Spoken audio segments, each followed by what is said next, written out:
I'm not entirely sure what I should do with these streams when there's no one.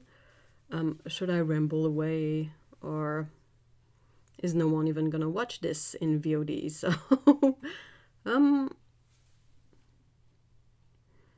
yeah, sorry. So basically, it's been a very busy day so far, and very warm too.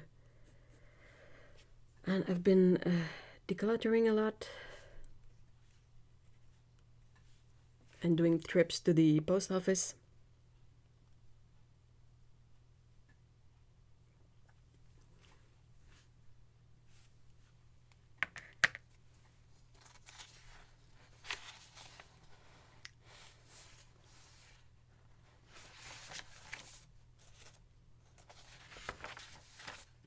So yeah, sorry. Uh, I'm just doodling another little cat character. I find that these are quite balanced to the length of a live stream. Like I can sketch and ink one during a stream, and it doesn't take too much time, you know.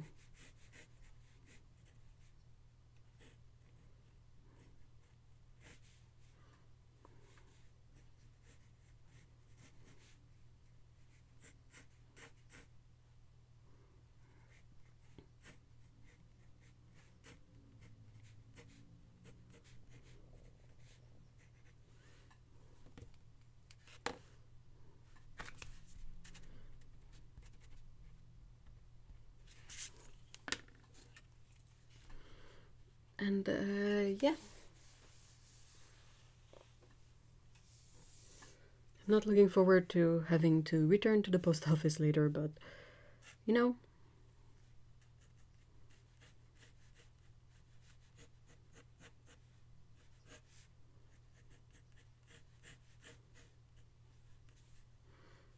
so I am doodling from reference again. It's the same reference as before, like the one with all the poses and then a few costumes.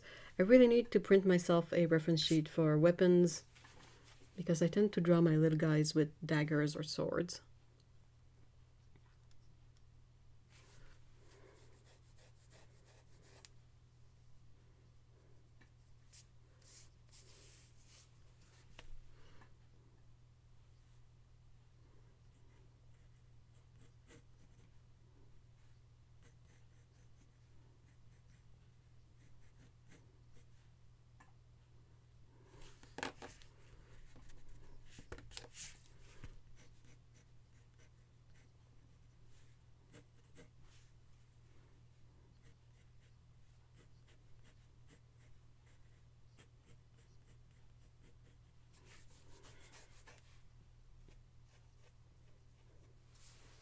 I don't have a cat today.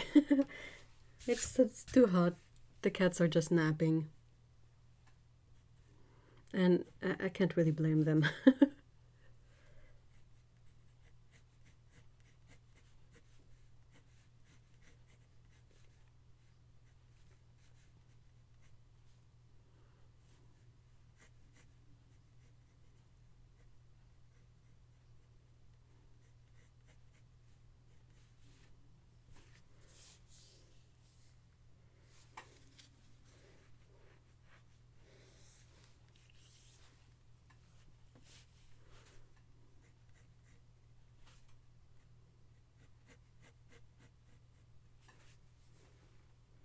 Itchy. Oh, I can't do the heat anymore. I I really have to move someplace that's, you know, a bit more temperate or something. I don't know.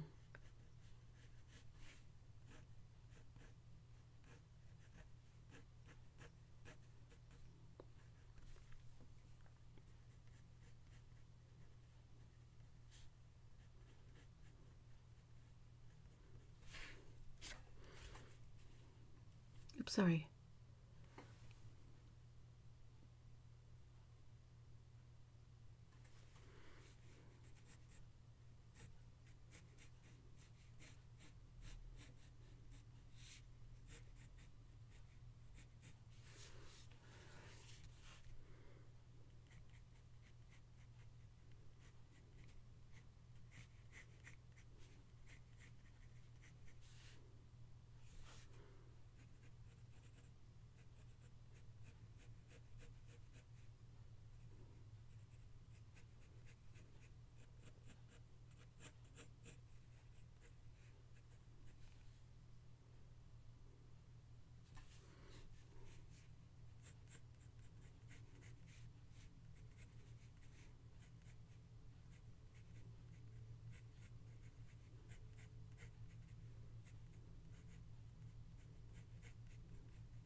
Sorry, just whew.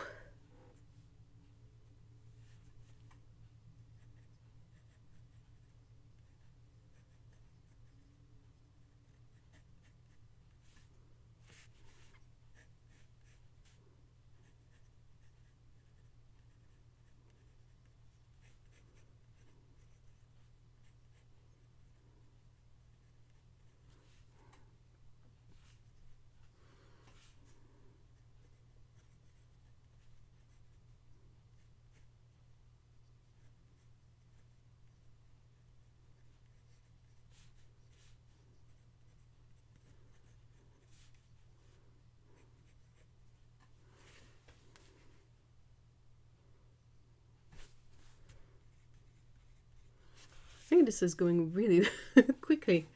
Wow. Okay. Should I doodle another one? Should I ink? I should ink this one so that the ink can dry and then I can doodle another one.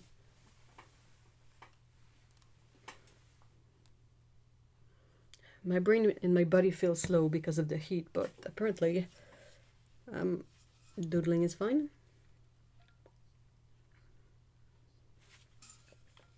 All right. I don't know why, but I think it might be the heat. I feel sore for absolutely no reason at all. Like haven't been really exercising, but it's just so hot and I feel like everything aches. Everything is stiff. Ugh.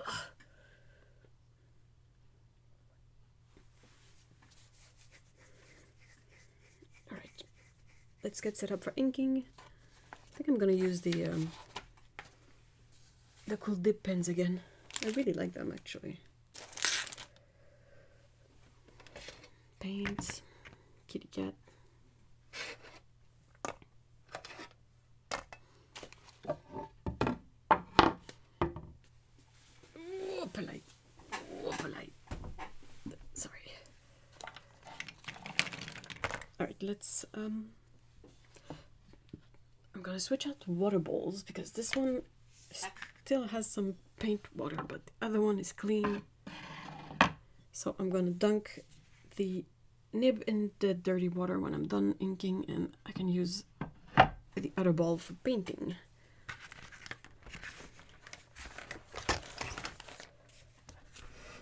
Sorry. All right, ink. I'm gonna put these. There's a bunch of rubbish on my desk that I really need to sort out.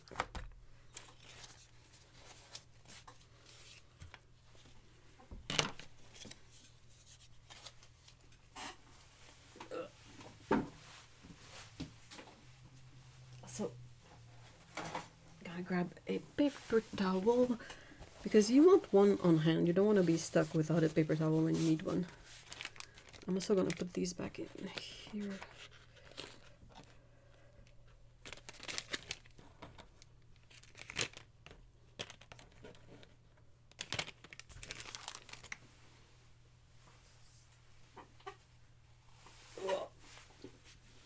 Right.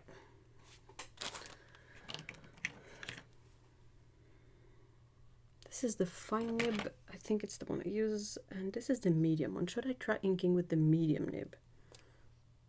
It looks chunky. Perhaps not. Maybe the Fude one again. Yeah, let's try the Fude one again. I really like these. They're lightweight. The concept is super fun, and they're really easy to put apart for washing. So.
Sorry.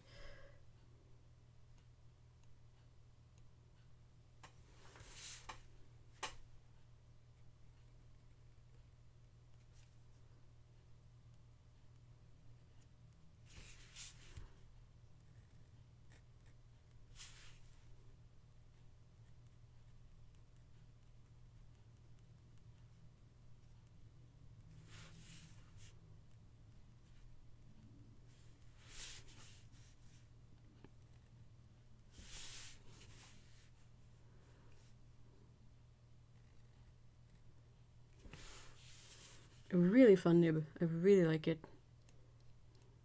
I'm bothered. Like, I think I've rambled about that, but I am bothered by the regular dip pens. I find them too scratchy. But this one is like the perfect mix of a fountain pen nib and a dip pen.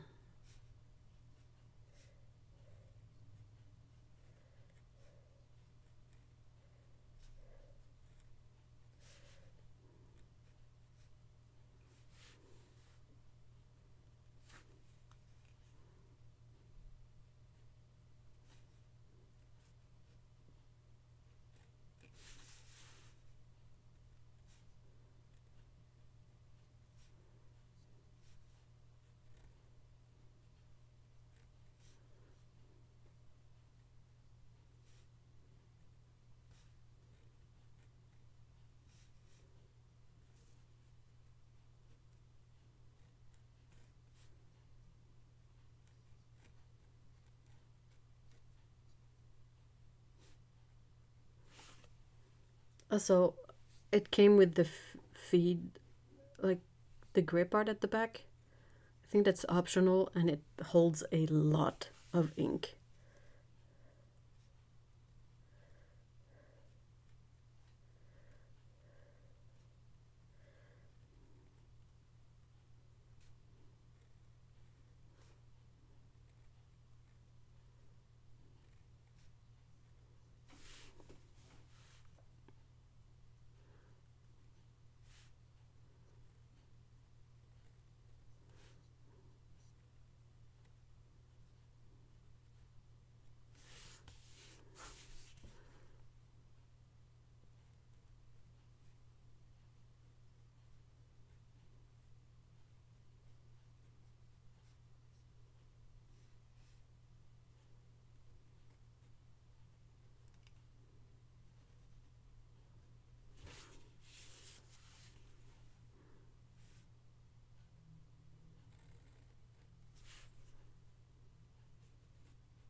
Still holding it way too hard. I'm getting hand cramps.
Oops. The camera is a bit close to my face, so whenever I lean in too close, I bump it. Sorry.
still getting cramps in my hand, which is not fun.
The decluttering I'm doing right now is going really well.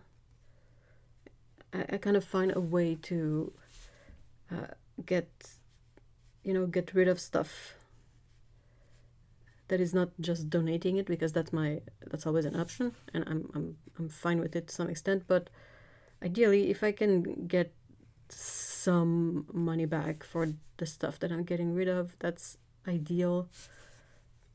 And I found that having a sort of a very generous sale going really helps get things moving on the platform I'm using for selling, which is Poshmark here in Canada. I know it's available in the US, but there's no you can't really cross-platform. Like, I can't really buy from the US version, and I don't think people from the US version can really buy from the Canadian version. So, but yeah, I found that if I just try to get the stuff out rather than to, recover some of my expense, it tends to move a whole lot faster. Of course, the downside is that I'm out of pocket a bit, but yeah, it's about getting space back if I can't get money back. And in that sense, it's been going well. So far, I haven't really felt this the issue that I get with decluttering usually, which is it is the feeling of, what if I need this thing someday? And it's frustrating to get there and to realize that you had the thing you needed and you got rid of it. And then you have to either find it again or buy it again. And that's extra annoying. But at the moment, sorry. Apologies. At the moment, I'm feeling somewhat confident in what I'm doing, and I feel some sort of peace with focusing on just what I'm doing, like paint, ink line work. Like, I don't need to have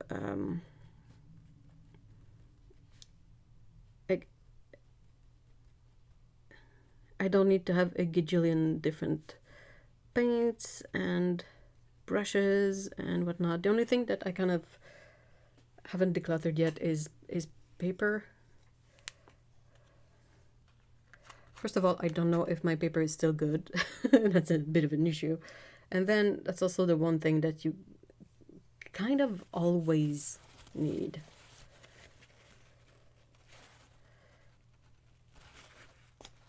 All right, I'm gonna put this in the water. Loop.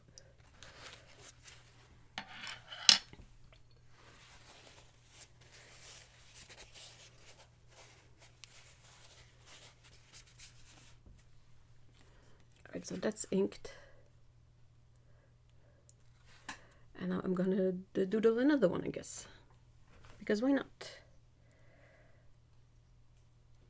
But yeah, so when I'm looking at supplies to declutter, because I just have too many, and I see my acrylic and I'm like, I don't really like acrylic.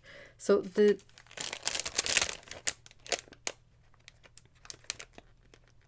hold on, it's gonna be noisy.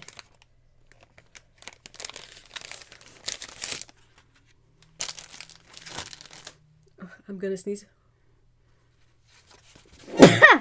Sorry. I've been sneezing a lot. I think allergies are really there. Alright. Sorry. Fresh paper towel. Because I sneezed on the other one. Okay, yeah. Just gonna cover this. Get my references back. And what was I saying? Oh yeah, so I see my acrylic paint and like I don't really like acrylic, so I don't really need to keep it. And the difficulty for me is always the struggle between, yes, but what if you need it at some point? What if you get stuck on something in your head? Because I tend to get stuck on project and how to do things and how to fix things. And if I don't have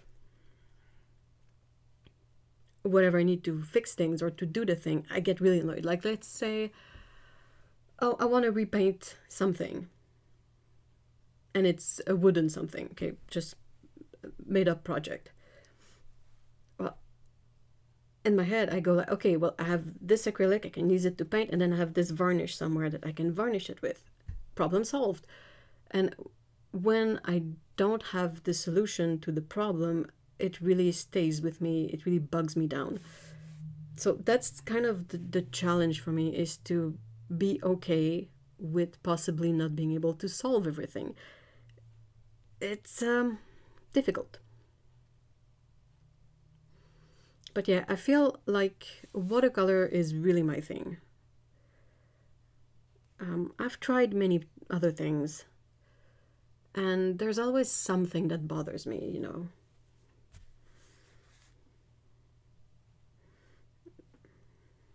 Watercolor, I like it because you can have it from like a studio setup to a portable setup.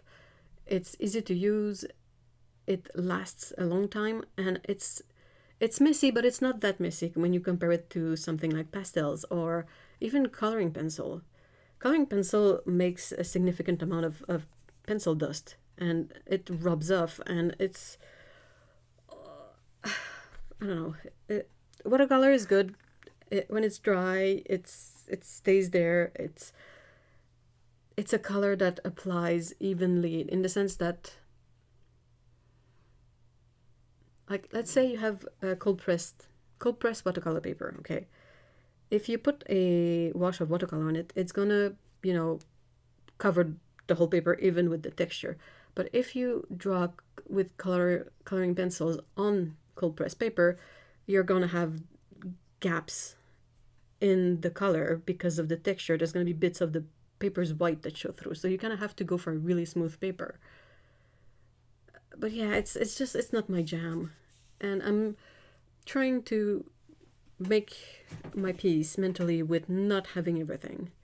It's okay if I don't have like every supply available to me.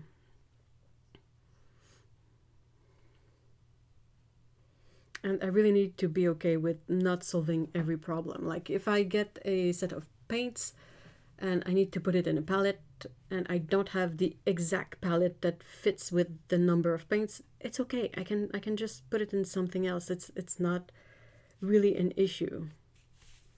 But yeah, that's my difficulty.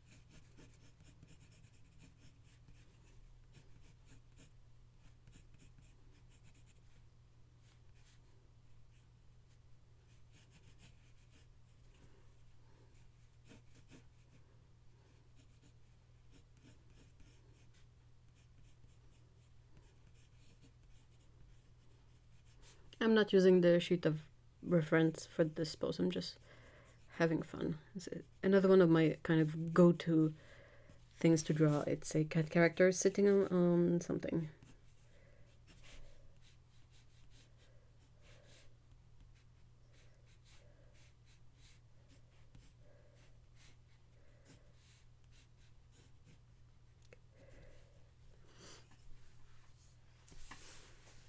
And yeah, so like I don't need to have a bajillion brushes for painting. I kind of always go for the same ones.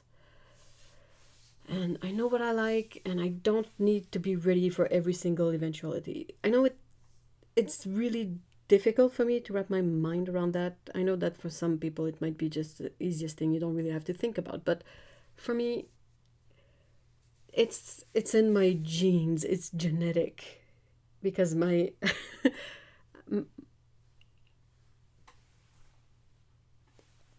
my dad is a really crafty person. He's a sort of a MacGyver kind of person, and he likes to open up record players and clocks and try to fix things. He's not an electrician, so he doesn't do like the circuit boards and everything, but he really likes the analog stuff and fixing it. So I grew up with that sort of really present, and then I became a bit similar in that regard. Like, it's about problem solving. You want to solve the problem, and if my solution to the problem requires specific things and I don't have them, I get really bogged down. I have an example of that.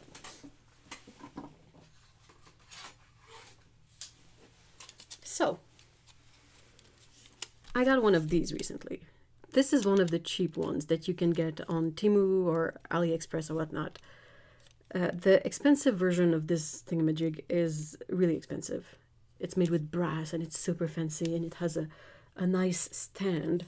But you can also get like a cheap aluminum version for $15 on, places. Thing is, when I got it, it didn't work. It was dog shit, if you pardon my French.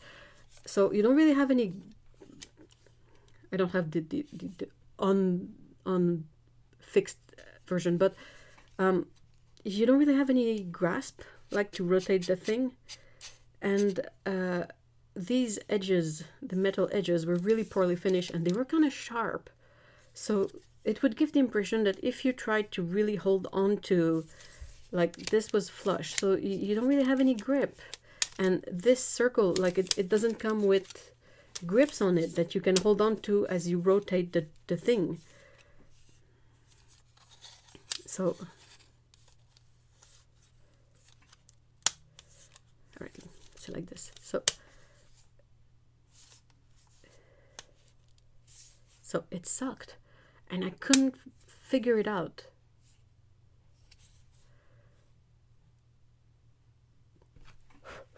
Sorry.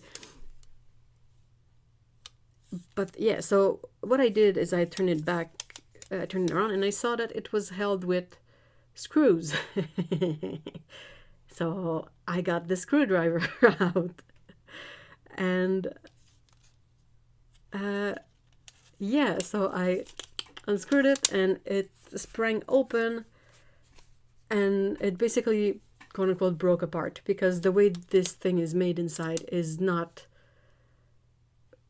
friendly with opening it up. So it took me a lot of tries to fix it, and ultimately it's not pretty, but it works. Like, I can get it to open and close as it's supposed to be. So you see, I can grab the circles and rotate them.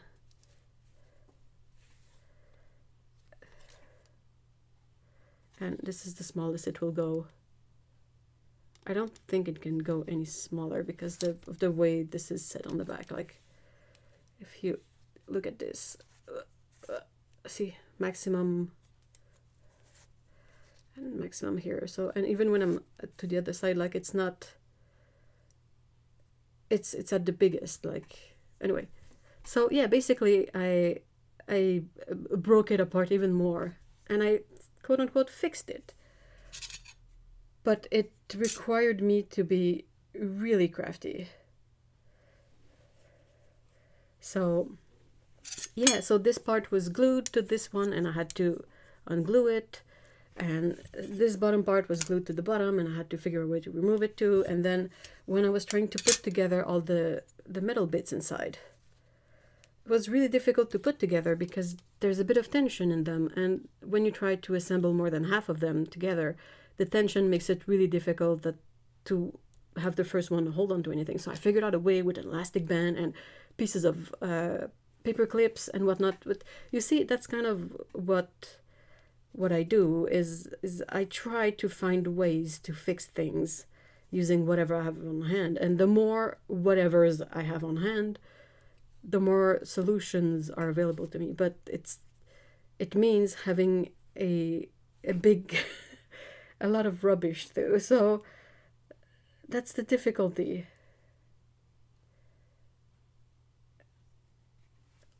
So that's what I find difficult with decluttering, is making my peace with possibly not having everything I need to fix something up with the way my brain works.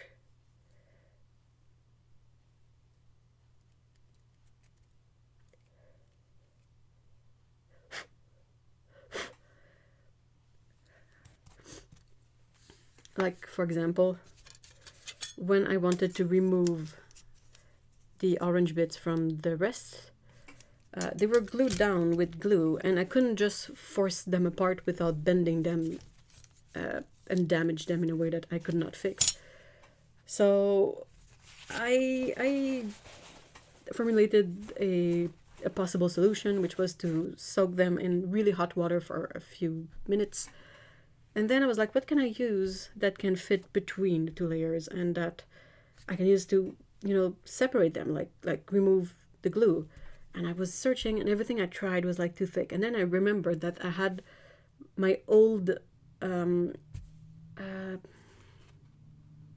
palette knives that I use for mulling paint, the ones that have thinned down and are super sharp now. I still have them, but I was about to get rid of them. And I was like, oh, no, wait. So I dug them up, and I was like, oh, and they were perfect for that problem. So that's what I mean. There's stuff that I struggle more with getting rid of because I can't know in advance what my brain will think is a good tool to solve a problem.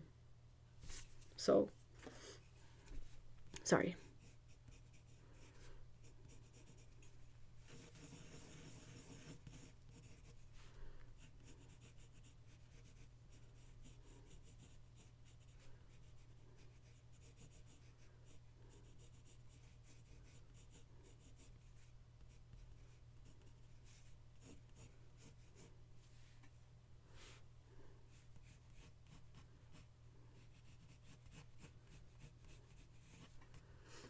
Kind of looks like I'm talking to myself, but that's fine.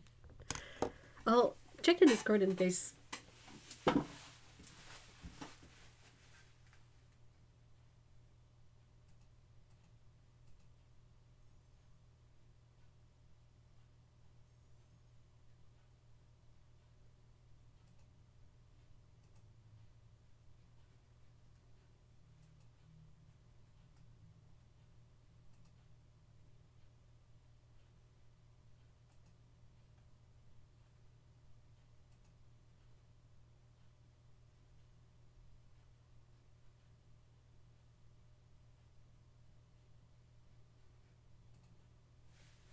Right. I don't have any messages, so.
Sorry.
Doop doop doop doo.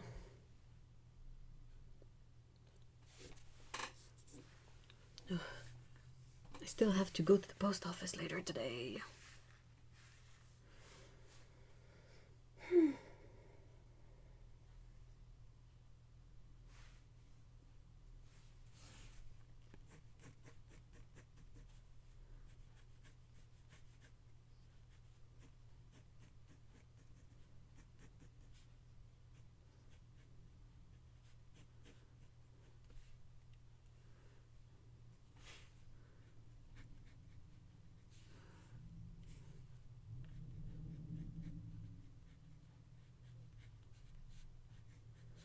So yeah, it just popped into my head. But on the topic of, you know, ending up with so many supplies, is that I'm so easily influenced when I see someone who does art that I really like.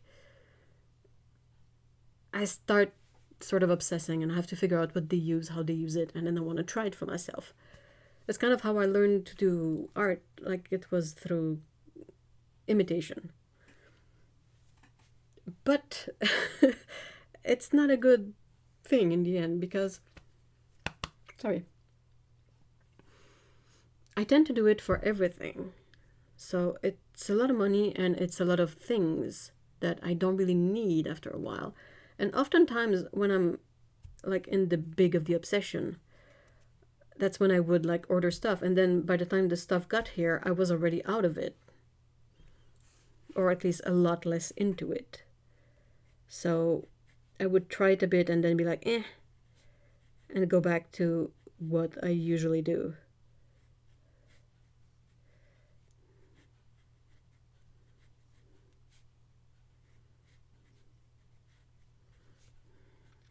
So yeah, that's something that I really need to work on, and I feel like having to get rid of so many things right now for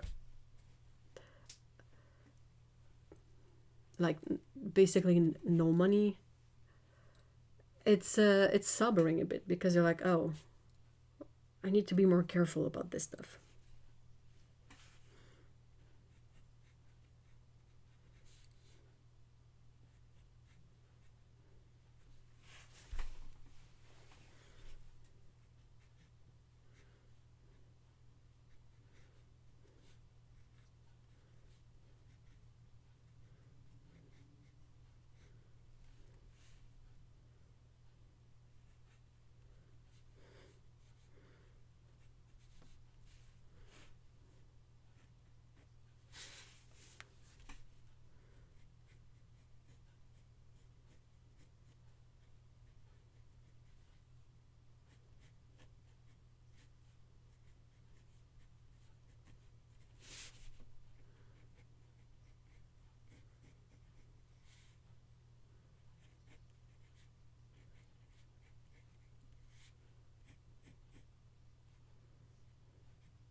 Sorry.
I need inspiration for an outfit.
See, it works.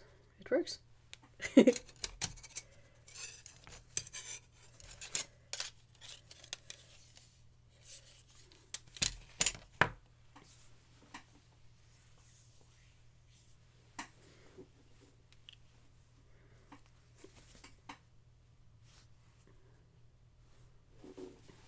Give me a sec.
Alright, sorry.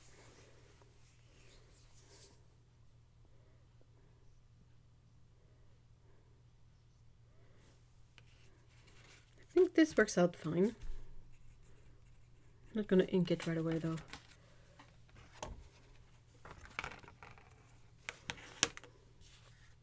Okay, the ultimate test, eraser. I love when I remember to ink my signature so I can test that first.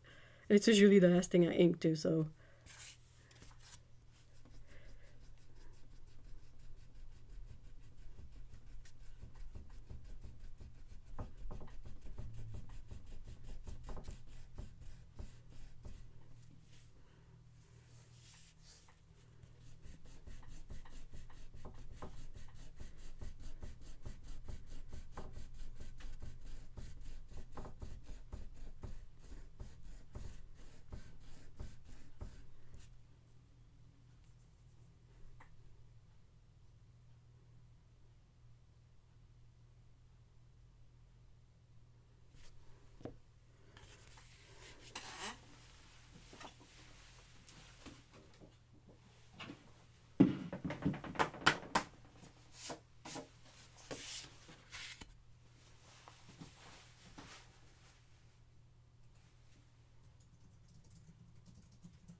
Blech.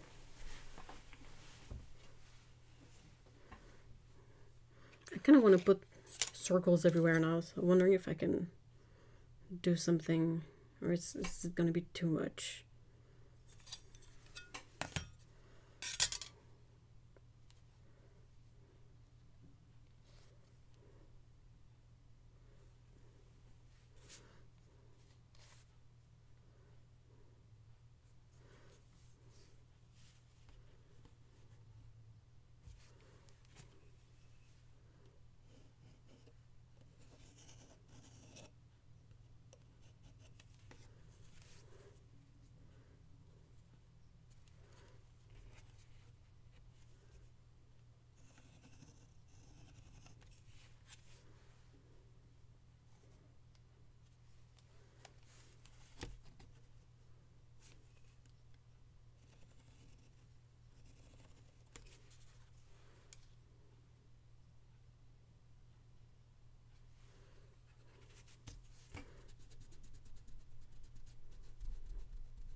I kind of want to start with the the special effect paint like Masha's watercolors. I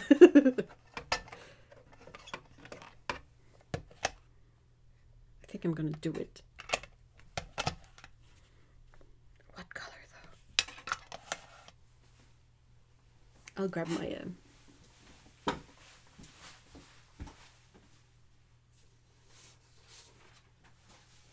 my swatches. I kind of want to make this effect blue. I don't know why.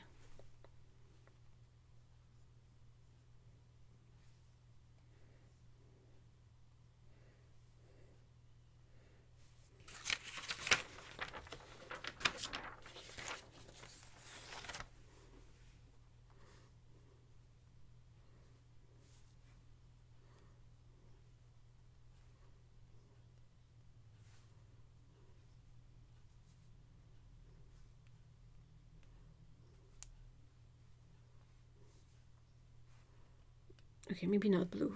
What color?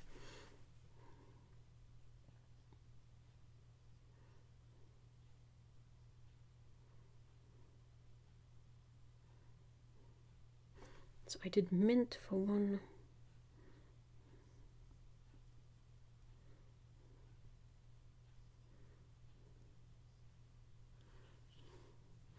I might do blue anyway.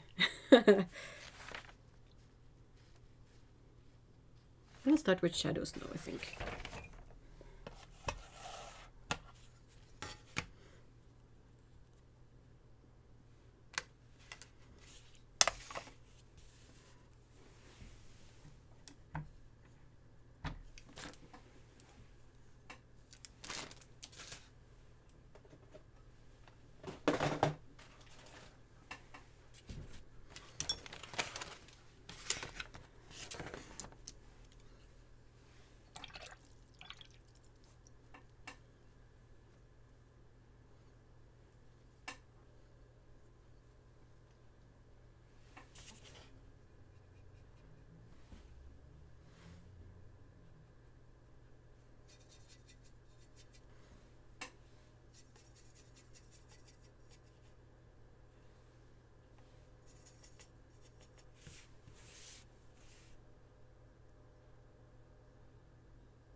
These paints are so fun to use.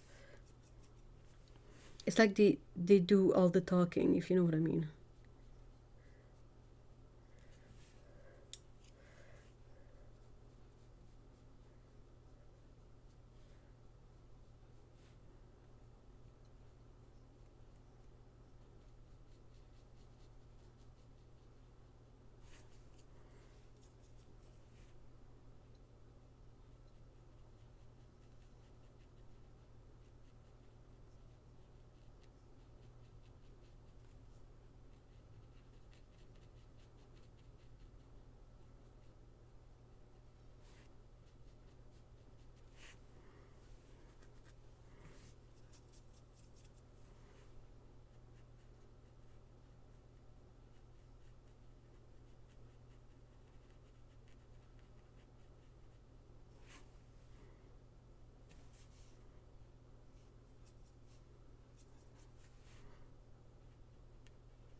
See, that's fun.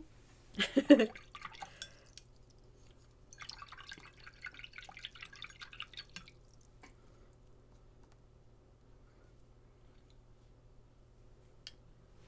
I need another sip of water.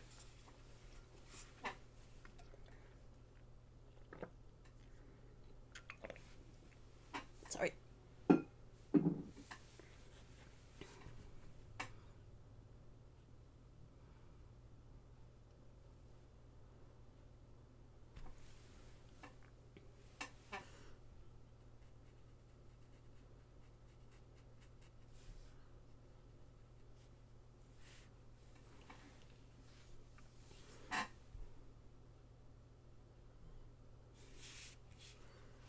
I also really like these colors for shadows. Now, I don't think I have many. Most of my purple colors from Masha are in my quote-unquote old set.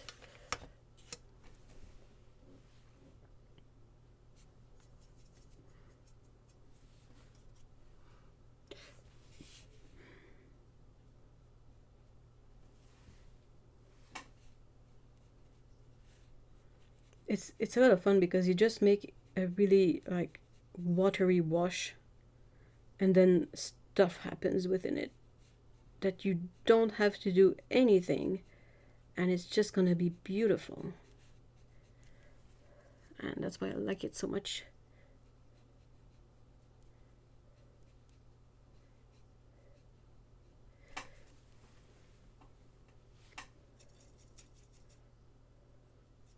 I'm gonna add a bit of the blue in it if I can.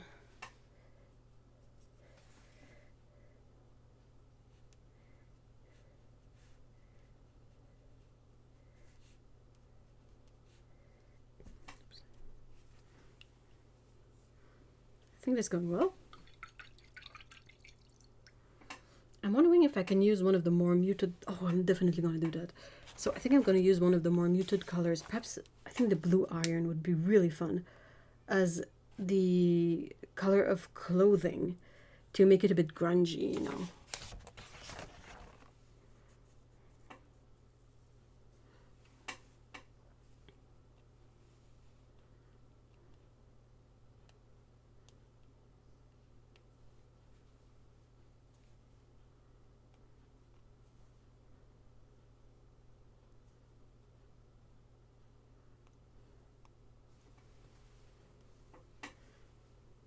Alright, so I need my blue iron for that.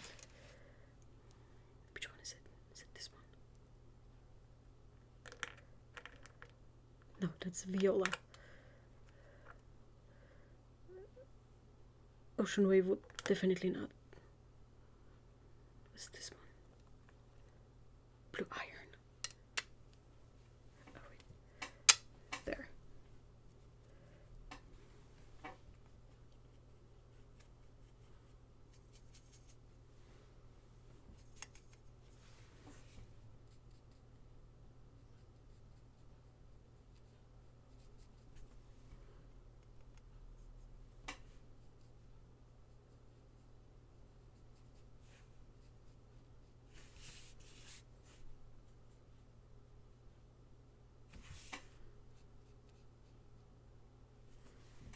such a beautiful color.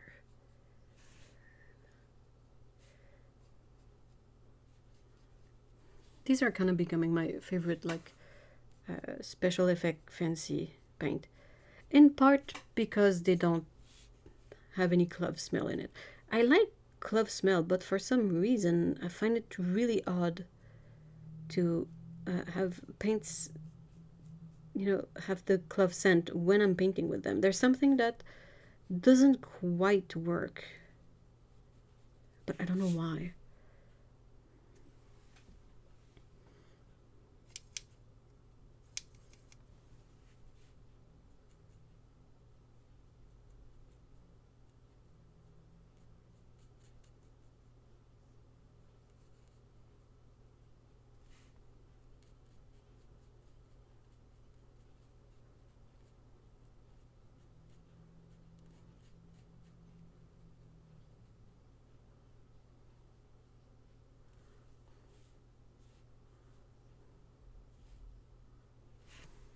I guess that's it.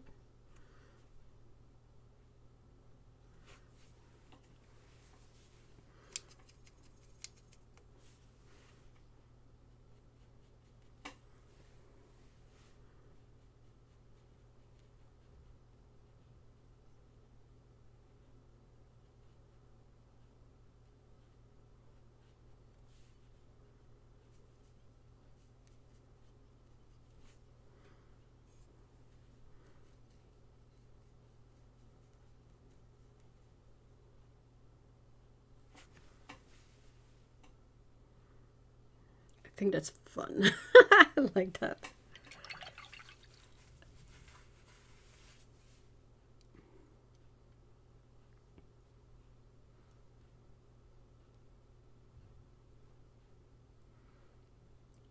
I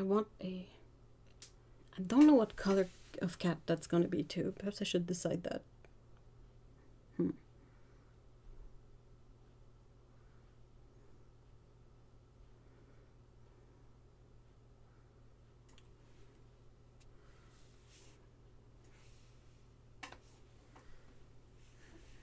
I'm going to use a very diluted.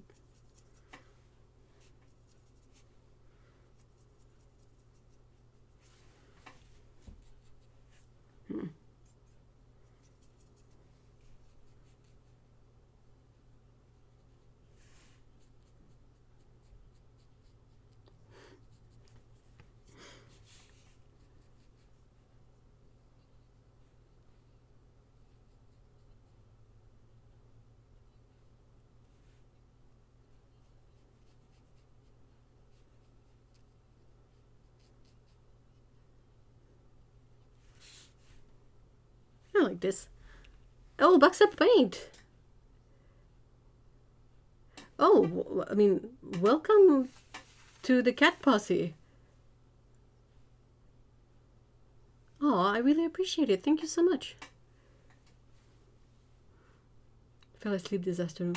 I mean, I think it's sort of the mood for today, because I feel like everyone, like, hold on, not everyone, but at least half of the interactions I've had today with people were people mentioning overnapping, struggling to wake up, having poor sleep. So I think there was something out there, something with the moon or the, something off somewhere.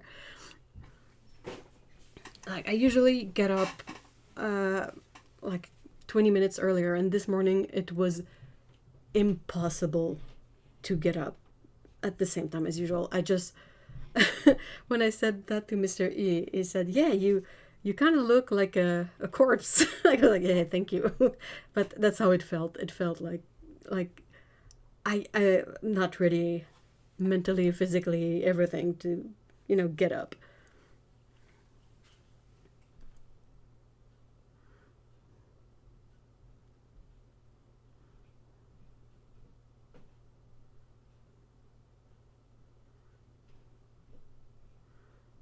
I'm gonna switch to the core paints for the rest of this, and I'll come back to the Masha paints if I need more effects, but for now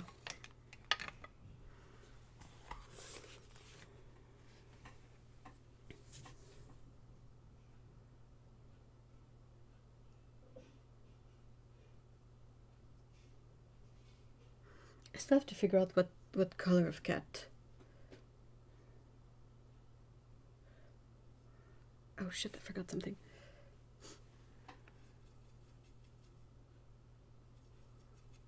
Oh no.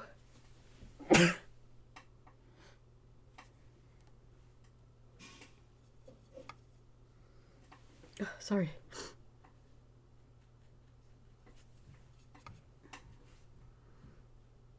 It is lovely, isn't it?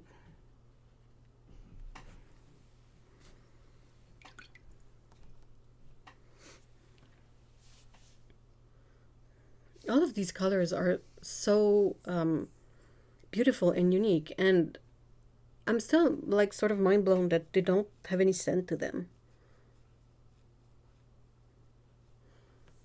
It's truly like magic. Maybe that's why I use them to paint, magical stuff.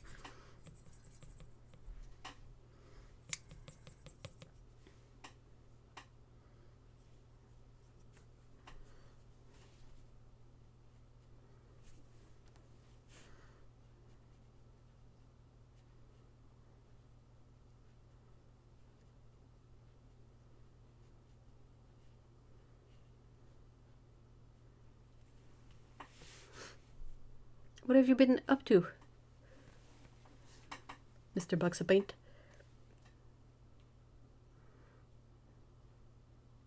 I wish I had a cobalt teal in this palette.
It's been a hell of a couple of weeks on this end, but trying to get the house cleaned up and ready for some friends and family. Oh, that sounds great.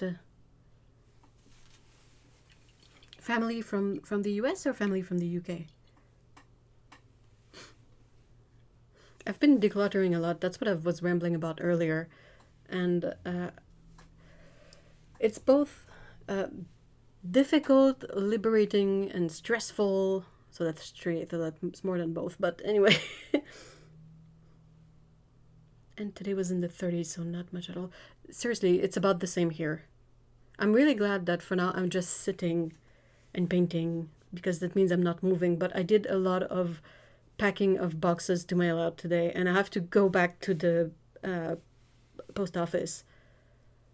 And I'm kind of not looking forward to it. I don't do good with the heat. I basically have to like change clothes and take cold showers all the time. It's the only way I can deal with it. But I mean, you should. Have you lost all of your capacity to deal with the heat? The studio guest room hasn't been this clean in a long while. That's the thing, right? I'm trying, both for myself and for Mr. E. There's a big pile of clutter that I need to get rid of, and I'm gonna film a sort of a vlog decluttering thing about it, but it's in a way, it's been there for ages, and I really need to clear it out. And it's difficult, it's a lot of work, but at the same time, it is rewarding to see things go. Jill, hi. Hello, hello. How are you?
Very much so. The bedroom has the AC, and that's how I ended up napping.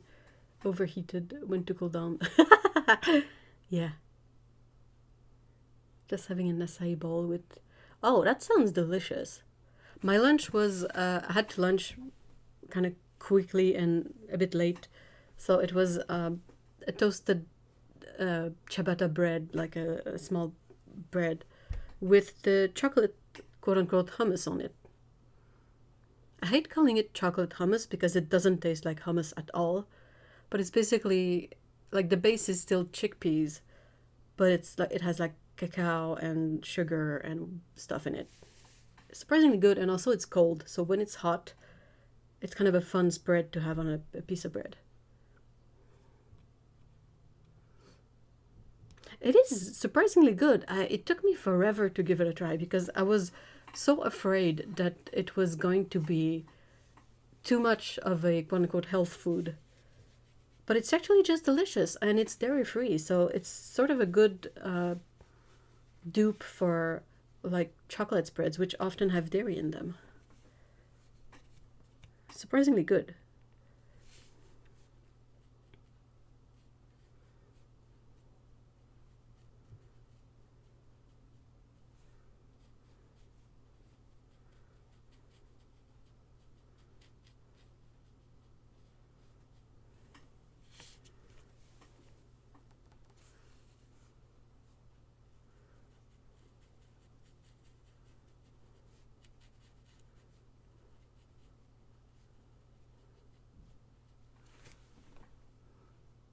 Some things get a bad rap because they were pulling it. Yeah, yeah. Or in this case, it's because you have like the whole wall of hummuses, like the regular ones that are like chipotle flavored or just plain or like roasted garlic or all those savory options. And then amidst all the savory options, you have the same containers, but it's the chocolate one. So like my first thought was like, ugh, I was like, I immediately went to the regular hummus that has like onion, garlic, tahini, lemon juice, chickpeas, and then chocolate, and I was like, ew, what the heck? But yeah, it's really just like chickpea base for the creaminess, I guess. The spreadability, and then sweetener and cacao, and it even has some chocolate chips on top. It's really delicious, and it's a dark chocolate. So yeah, if you guys see it, because I think many brands have it, it's surprising.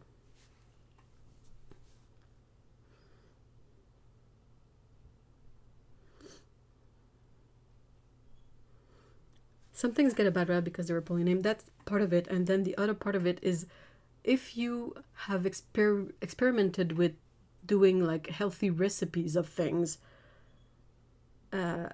everything that kind of looks like it's trying to be a healthy version of something else immediately gets a red flag. Like, oh, black bean brownies, sugar-free. And you're like, oh, okay. I mean, the photos, it looks decent. And then you try it, you make it, and you try it, and it's just nasty.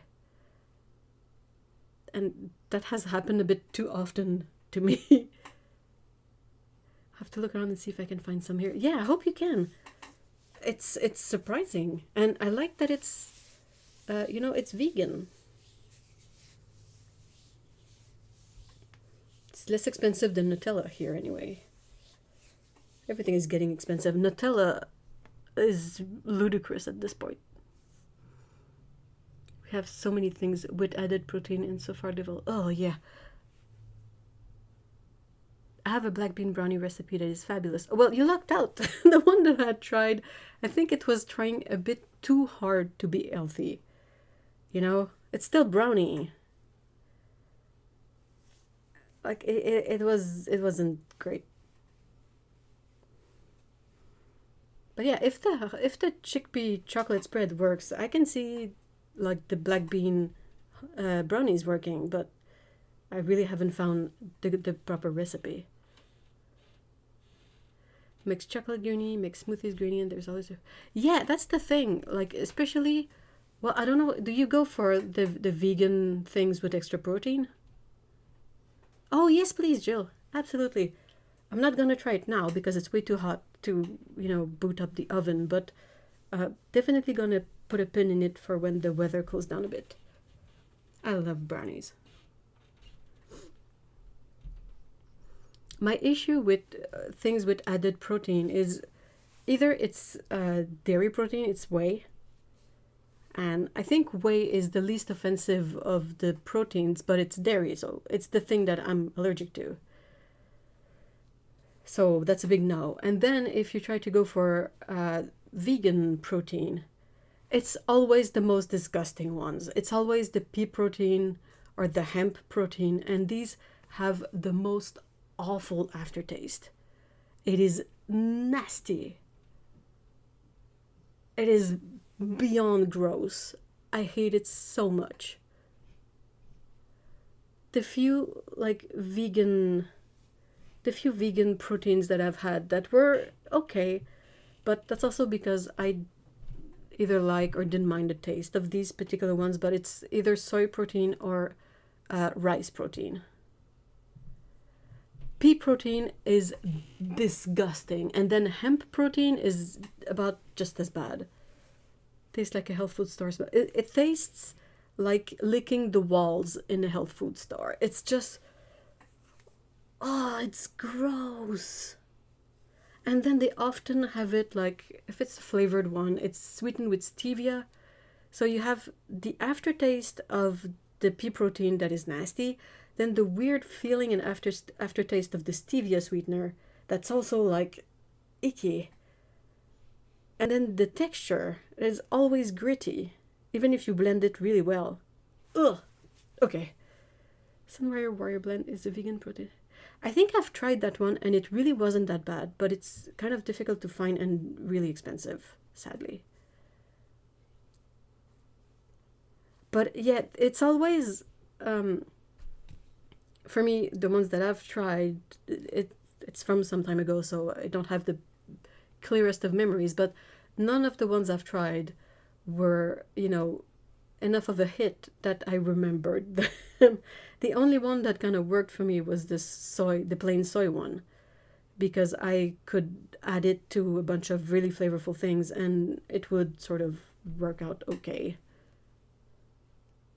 Stevia can be okay, but 99% of things with it is not so good. But I don't know if I get the bitterness of stevia. It has a weird feeling, a mouth feel. I don't know how to describe it. I'm trying to find a way to describe it, but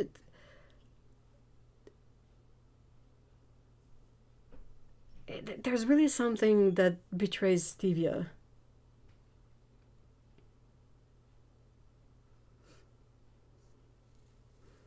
And it's not all stevia that has that. But yeah, it is the side of your thumb. I think you're on it. It's like a, not a coating in the mouth, but it leaves a taste like licking a battery. I've never licked a battery, I can't say.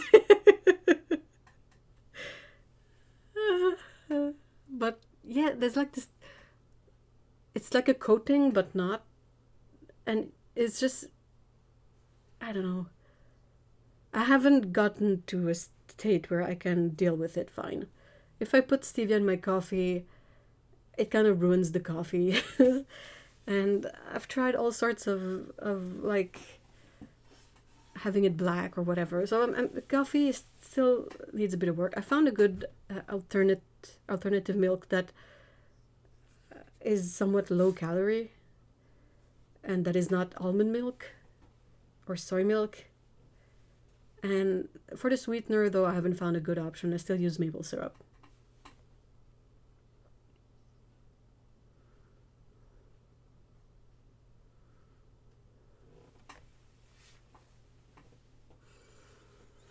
I've also never licked a battery. It didn't cross my mind.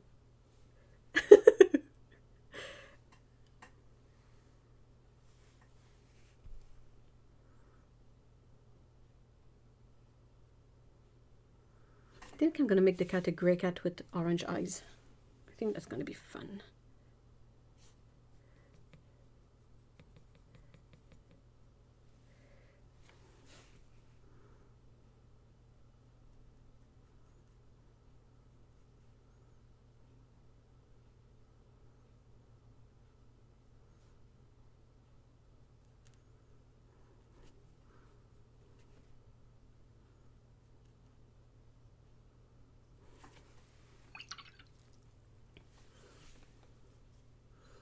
I like coconut sugar in my coffee. It's just enough sweet combined with my unsweetened vanilla almond milk. Vanilla fake milk is the goat. It's the best. I found an unsweetened oat milk that's about on par in terms of calories per cup as the unsweetened almond milk, and I really like it. Otto sent me some nut sugar from Japan that is made from a fruit. Ooh! Is it the monk fruit one?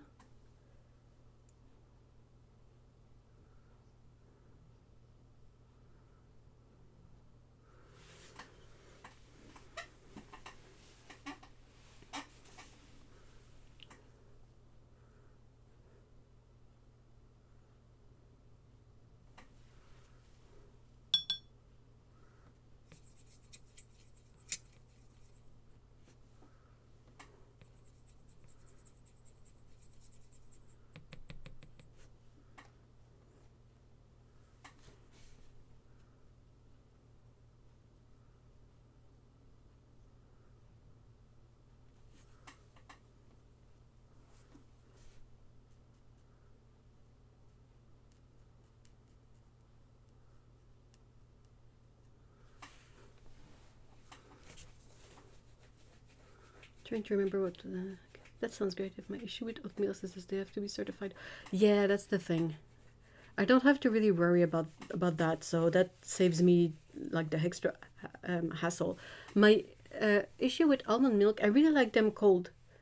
I have access to one that's locally made that's almond and coconut, and it's amazing because when you put it through the foamer or the blender, it creates this super thick foam that is really, really cool, and it's just as low calories as the rest of them, but I can only have it cold. There's something about warm almond milk that just doesn't work for me.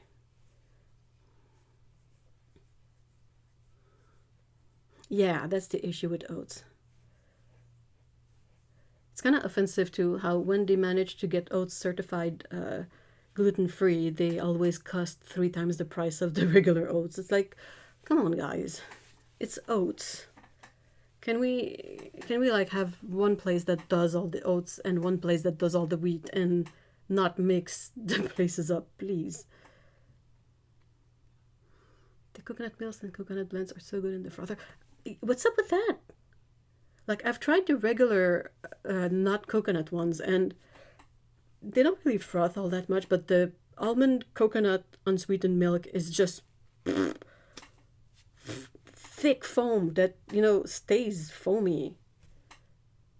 And it's amazing in iced coffees in the summer. Like, it's just amazing. I don't know why. But I'm here for it. I'm certainly here for it.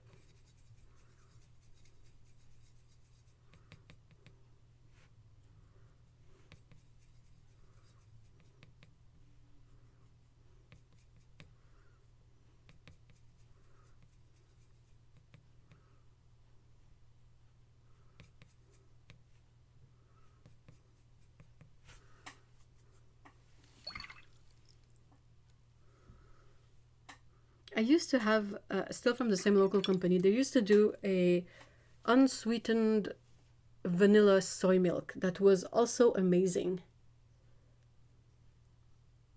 It was so good, but this stuff producing it. And I liked it because it's sort of the only alternative milk that has a bit of protein in it. So it was useful for like smoothies and whatnot.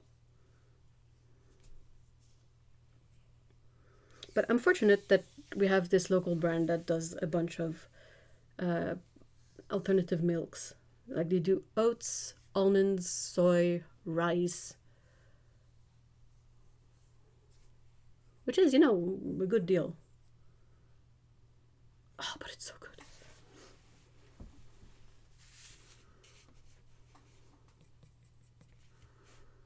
Also, can we take a moment to appreciate milk frothers?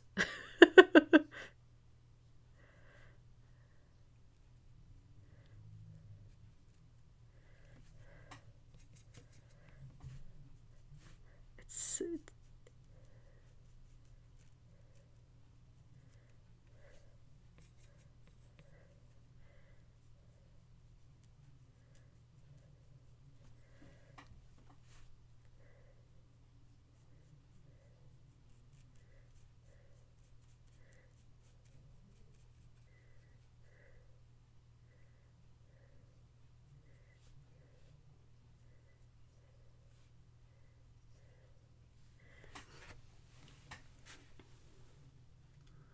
it's good to have option. It is. Rice milk was like drinking white colored.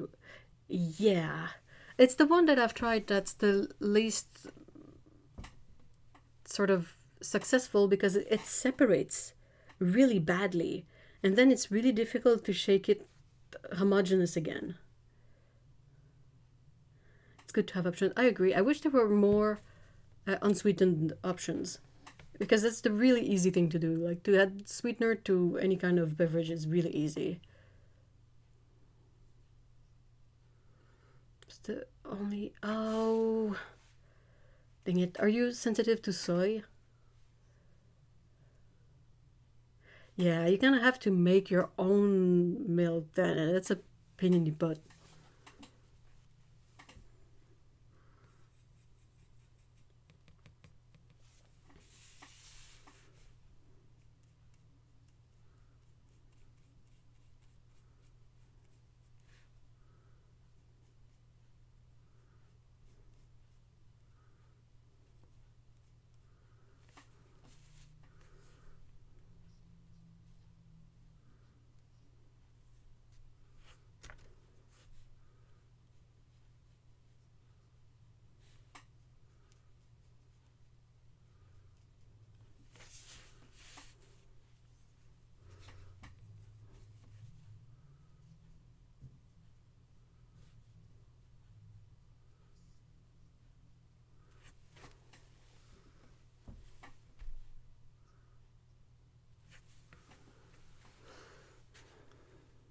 I'm lucky, just gluten, dairy, beef, and some citrus. I mean, gluten is difficult. I feel like dairy, beef, and the citruses are perhaps easier to skirt around. Gluten is difficult because they kind of put like wheat in everything. And eggs, but I can eat eggs in baked goods now. Yeah, I've stopped eating eggs too. I don't really get a very violent reaction to it, but there's definitely something about eggs that upsets my digestive tract. And also, I had gotten to a point where when I would crack open eggs or cook them, any smell of the eggs would gross me out instantly. And it didn't used to be like that. But now if I smell, like if I break open eggs to do some baking, like it's a struggle. And then if I were to do like an omelette for Mr. E, the smell of the cooked eggs would really gross me out too. And you know, when your nose tells you something is off, when your body tells you something is off, I'm not going to argue. Not for eggs. They're not worth it. I'm fine. I was able to say no to cheese, so I think I can do eggs.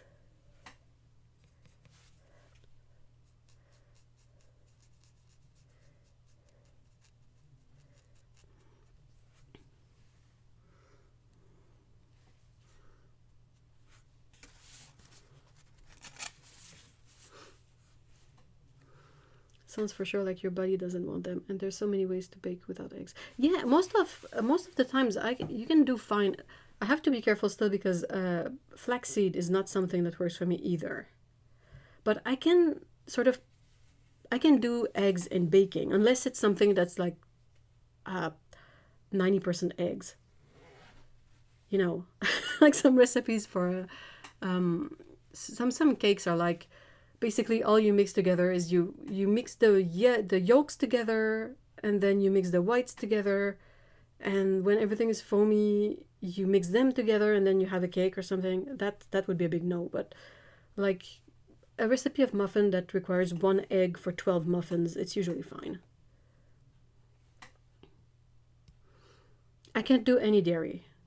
I did try, like when I started having issues with dairy, I did try goat yogurt, goat cheese, but it didn't really help. I still felt awful.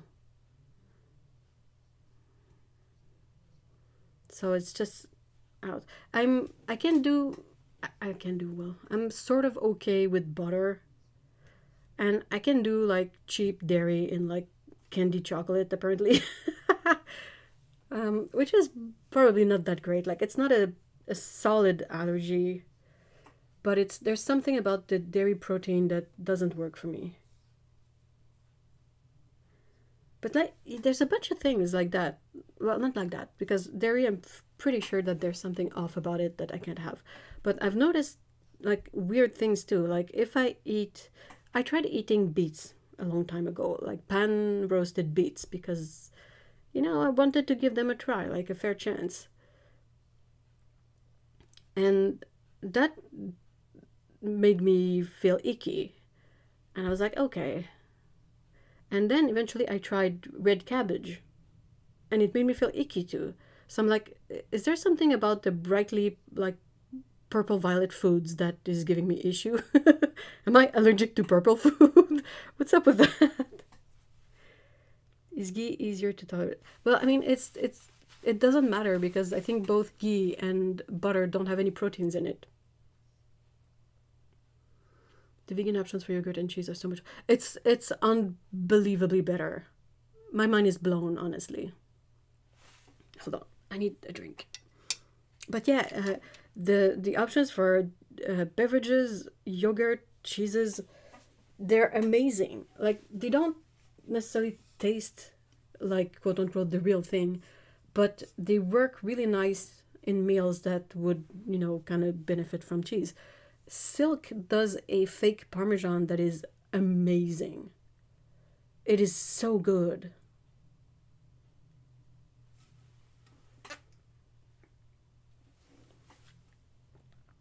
Oh, vegan ice cream. Oh my gosh, don't get me started on vegan ice cream. It's so good. Haagen-Dazs has vegan ice cream. you know.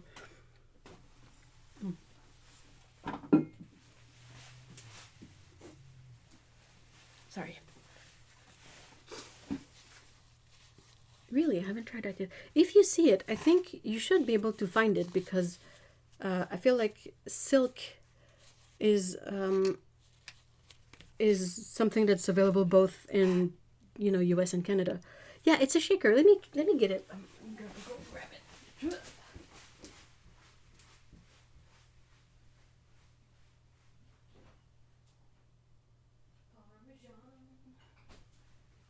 Parmesan. You're so delicious. It's this one. It's a bit expensive, but then again, everything alternative is expensive, so it is so good. Okay, if you expect like genuine Parmigiano Reggiano, you're gonna be disappointed. But if you just want like the umami of Parmesan, this is perfect. I love it. Put it on pasta, put it on pizza. Let's freaking go. And the fact that it's kind of a finer kind of sprinkle, the fact that it's not actually cheese is not annoying because like, oh no, it's not melting like mozzarella, but it's not the point of it. I try to get it when it's on special.